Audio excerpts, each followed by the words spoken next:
Welcome to Penrose Learning, where we make understanding easy. You start by preparing the environment. Save files and create a restore point so you can roll back if needed. Open Task Manager with Ctrl+Shift+S and find Explorer. EXE, this lets you restart the shell without a reboot. Once done, disable third-party shell extensions using Shell Xview or auto runs to isolate conflicts. You do this now because most taskbar bugs stem from Explorer or extensions, and stopping them early saves time when you move into targeted repairs. Next, you reset key components to address corrupted state. Restart Explorer. EXE manually. If that fails, use Taskill and start Explorer. EXE to reload the shell. Once stable, open PowerShell as admin and reset shell experience host or reinstall related UWP apps so settings and tiles refresh.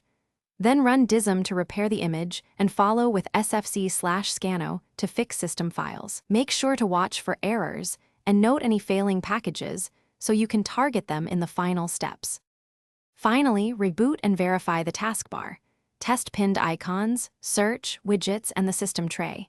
If problems persist, create a new local user account to determine whether the issue is profile-specific. This narrows the scope quickly. If the bug survives, roll back recent Windows updates or perform an in-place upgrade repair using the Media Creation tool to preserve files. If nothing works, one key troubleshooting tip: boot into safe mode and repeat the reset steps to see if a clean boot environment resolves the conflict. Thanks for watching. If this was helpful, leave a like and consider subscribing. See you next time.